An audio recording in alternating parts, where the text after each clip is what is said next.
When I bought the house on Cypress Bend, I thought I was buying silence. After 20 grueling years managing offshore oil rigs, storms, spills, and 16-hour days, I wanted nothing more than stillness. My new home, nestled in a neatly paved cul-de-sac in Willow Glen Estates, offered exactly that. A one-story ranch with brick walls, cedar fencing, and a pristine saltwater pool I'd dreamed of for years. What no one mentioned during the open house was that this neighborhood wasn't ruled by peace. It was ruled by Karen. She wasn't listed on any official HOA documentation. No elected title. But within 48 hours of my move-in, she had introduced herself with the confidence of a monarch inspecting her lands.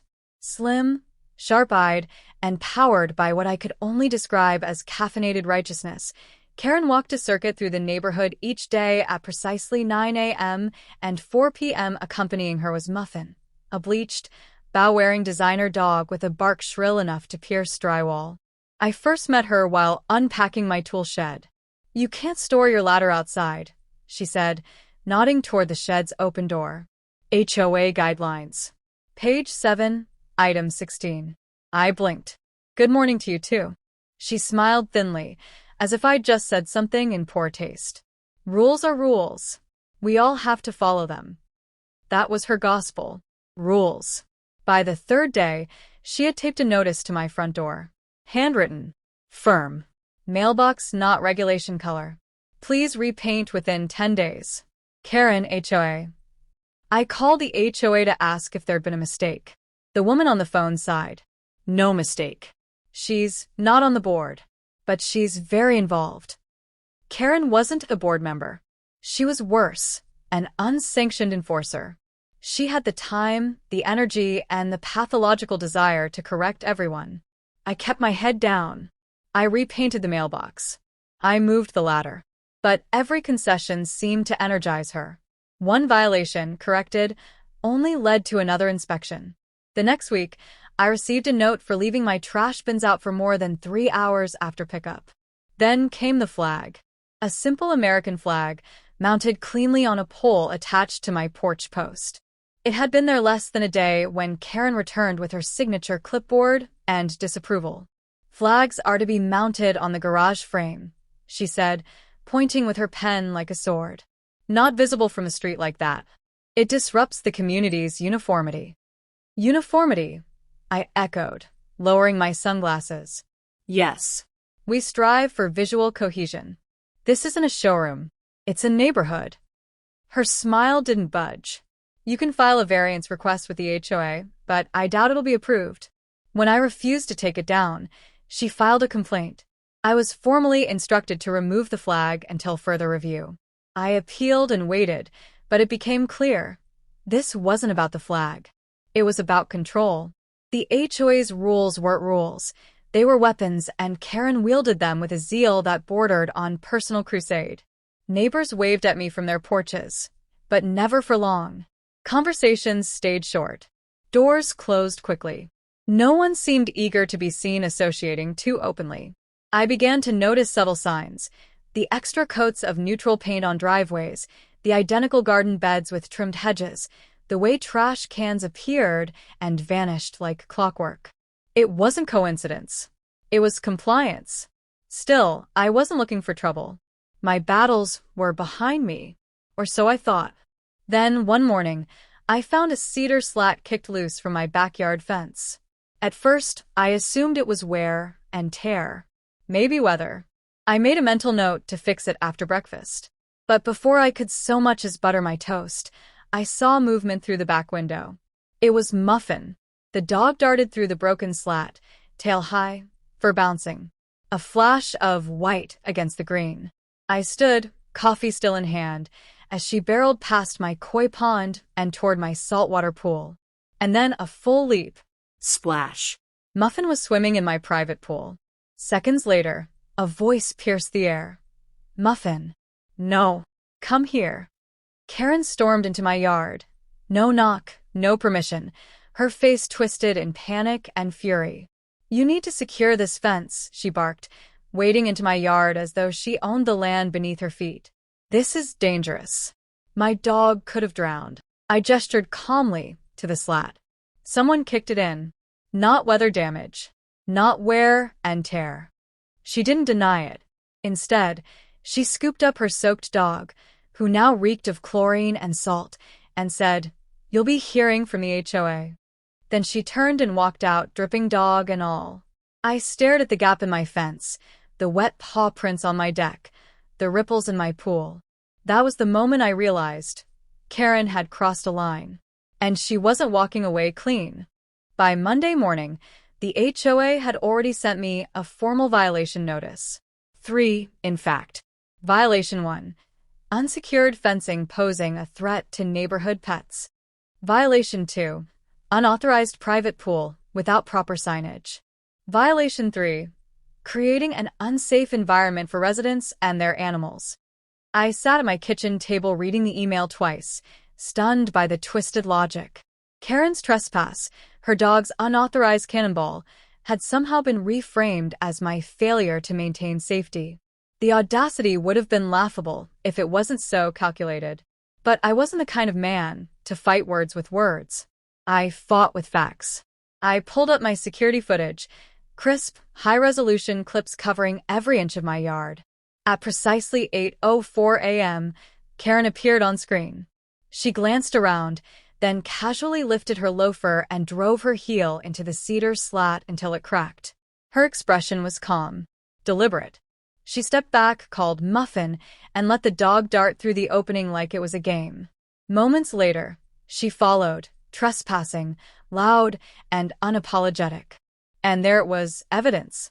I clipped the footage, marked the timestamps, and emailed it directly to the HOA board under the subject, security footage, incident on May 12th. Then I waited. 2 days passed with no response. On the third day, I received an invitation to speak at the upcoming HOA meeting. No explanation, just a calendar link and a suggestion that I bring any supporting materials. I wasn't worried. I had truth on my side. The night of the meeting, the community clubhouse was fuller than I expected. Neighbors sat in the folding chairs, arms crossed, eyes tired. I recognized a few faces, people who waved politely, but never lingered. Tonight, they looked curious. Karen was already seated at the front beside the board table, Muffin perched in her lap like a spoiled queen. She didn't look at me when I entered. The board president, a man named Gerald who always looked 5 minutes from retirement, called the meeting to order. "We're here to review a formal complaint issued by Mrs. Karen Dubrow against Mr. Lucas Shaw regarding unsafe property conditions and HOA violations." I stood. "I have footage I'd like to share before this goes any further." Gerald raised a brow. "Relevant footage?" "Extremely." I walked to the laptop at the front, inserted a USB drive, and cued the video. Silence fell over the room as the footage played. The moment Karen kicked in the fence, a few gasps rippled through the audience. When she waved her dog through, someone actually laughed. And when she entered my yard like she owned it, the room grew still. When the clip ended, I turned to the board. As you can see, the damage to the fence was intentional. The entry was unauthorized. This was not a lapse in maintenance. It was trespass. Karen stood abruptly, Muffin startled in her arms. That's completely out of context. I was rescuing Muffin after she got through a broken part of the fence. I followed to prevent harm. I kept my voice even. She kicked it open. That's not rescue. That's forced entry. Gerald adjusted his glasses. "Mrs. Dubrow, is there any evidence to support your version of events?" Karen hesitated. I didn't think to film myself saving my dog. Someone in the audience chuckled. "We'll take this under review," Gerald said, clearly uncomfortable. "In the meantime, we're placing all violation notices against Mr. Shaw on hold pending the outcome." Karen glared at me as I returned to my seat, her posture stiff, her pride visibly cracking. Muffin whined softly, perhaps sensing the shift in atmosphere. After the meeting, a few neighbors lingered. One older man approached me cautiously. "You know, you're the first person to stand up to her." I shrugged. Didn't realize that was newsworthy. "It is around here." Another woman leaned in. "She fined me for wind chimes once." said they were auditory clutter. I nodded. That tracks. They chuckled, voices lighter now. Something had changed in that room. A thread had snapped. Karen might have weaponized the HOA, but now the neighborhood had seen her exposed. Still, I knew her type. She wouldn't retreat. Not yet. No, Karen would strike back. And I'd be ready. Karen's silence didn't last long. 2 mornings after the HOA meeting, I stepped outside to find a bright orange notice zip-tied to my mailbox. Pending environmental assessment, unauthorized saltwater drainage suspected. Below that, the HOA seal. At the bottom, in handwritten ink, per resident report. It didn't take a genius to guess who the resident was. Karen hadn't just taken offense. She'd declared war. I walked my property line that afternoon, inspecting the fence, the gutter drains, and runoff paths. Everything was up to code. My saltwater pool had a sealed filtration system, and the backflow devices were recently inspected. I even pulled the inspection certificate from my records, just to be safe. But it wasn't about facts. It was about nuisance. Karen was trying to bury me in bureaucracy. And then came Muffin. That evening, just after sunset, I heard scratching at my back gate. Curious, I flipped on the patio lights, and there she was again. Soaked. Shivering. Reeking of chlorine. Muffin. I opened the gate, and she ran straight into my yard, tail tucked, whimpering, confused. This time, she hadn't slipped through a hole. Karen had dropped her over the fence. That wasn't a guess. That was what my camera footage confirmed when I checked the DVR an hour later. Karen had crept along the side of the property, lifted Muffin over the 6-foot fence, and tossed her in like luggage. No knock. No note. Just dog delivery. I was livid. But beneath the anger, a strange calm took hold. Karen had finally handed me the tool I needed, not just for defense but for retribution. The next morning, I printed screenshots from the footage, one showing Karen lifting Muffin, another of the dog midair. Then, I did what Karen never expected. I paid her a visit. Her front yard was immaculate, naturally. Every blade of grass in place, every hedge trimmed like a topiary showroom. Muffin yapped from behind the door as I knocked. Karen opened it halfway. Her expression was tight, almost smug. "Oh, Mr. Shaw. To what do I owe this unexpected pleasure?" I held up the photo prints. "Thought you might want these. Your dog's Olympic dive. Right into my pool. Again." She glanced at the photos, then back at me with icy defiance. "Dogs wander. Gates fail. Maybe you should fix your latch." I smiled. Camera footage says otherwise. I'm sure animal control would love a copy. Maybe even the sheriff. You know, trespassing, animal endangerment, falsifying an HOA report. Her expression faltered. "You wouldn't." "Karen," I said, tucking the photos back into the folder. "You dropped a living animal over a 6-foot fence into a chemically treated pool. I could press charges." She scoffed. "It's your word against mine. Not when it's your footage, your handwriting on the fake notice, and your dog reeking like a salt lick. I'm done playing by your rules." For a beat, she stood frozen. Then, quietly, she said, "What do you want?" There it was. The shift. "I want peace. You stop weaponizing the HOA, stop harassing me and this neighborhood, and I'll let it go. No sheriff. No board vote. No flyers on every mailbox showing what you did." Her jaw clenched. "And if I don't?" I shrugged. "Then Muffin's next bath comes with a courtroom."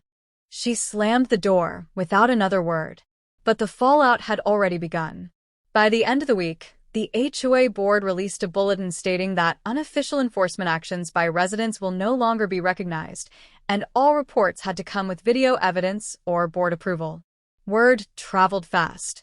The wind chime lady stopped by with a thank you gift, homemade cinnamon rolls. Others waved more freely. Some even laughed about the saltwater scandal as they passed by. Karen? She was quiet.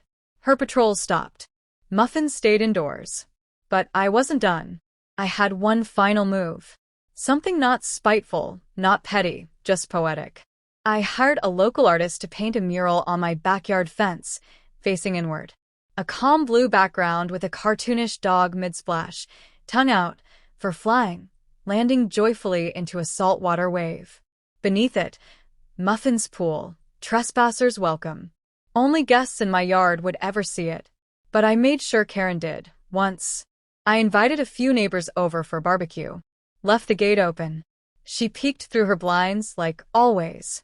I watched her face as she saw the mural. She didn't smile. But I did. Summer rolled in hot and heavy. The kind of heat that melted patience and made every sprinkler sound like salvation. And yet, for the first time since I moved into this neighborhood, it was peaceful. Karen hadn't filed a single HOA complaint in weeks. No more orange violations slapped to mailboxes. No more silent patrols or 6 a.m. phone calls to board members. It was like a switch had flipped. Or maybe a leash had been yanked tight. I kept to myself mostly, but I noticed the subtle shifts. Mrs. Patel down the road put her wind chimes back up. The teenager across the street parked his old Camaro in the driveway, half-washed, fully loud, and no one blinked. For a neighborhood that once operated like a step-forward dream enforced by fear, we were starting to live again. But Karen? She stewed. I'd see her on occasion, watering her hydrangeas a little too aggressively, pretending not to look when neighbors passed. She kept Muffin close now, always on a leash, always looking both ways before stepping out. There was no apology, no admission of guilt, but silence was its own kind of surrender. Still, it wasn't over. Not really, because power-hungry people don't just vanish, they wait. And sure enough, it came. A final jab. One afternoon, I received an official letter from the HOA board. Notice of compliance audit, property feature review scheduled. No one else on the street got one. I called Gerald, the board president, and asked if this was a standard procedure. He sighed before even answering. Karen's been lobbying for random compliance checks since your mural stunt. Said you're creating a culture of mockery. I laughed. Is that a violation? Not yet, he muttered. But she's trying. It was clear, Karen wasn't ready to let it go. Not fully. But this time I was ready. On audit day, the board's compliance officer, Marta, a sharp-eyed woman with a clipboard, came by to walk the property. I welcomed her with cold water, a printout of my property inspection history, and yes, a laminated copy of the HOA's updated enforcement rules. The ones Karen unintentionally inspired. Marta raised a brow at the level of preparation. You've been through the ringer, huh? You could say that. She inspected the yard. Fence, compliant. Pool, code sealed. Signage, visible. Even the mural, which was technically an interior-facing decoration, passed without issue. As she left, Marta said, "Honestly, you're the cleanest property I've seen in this zip code." She's just fishing. I grinned. Tell her I'm catch and release. By now, the neighborhood had shifted in more ways than one. People were friendlier. Conversations happened. Kids rode bikes again, without fear of will-size restrictions.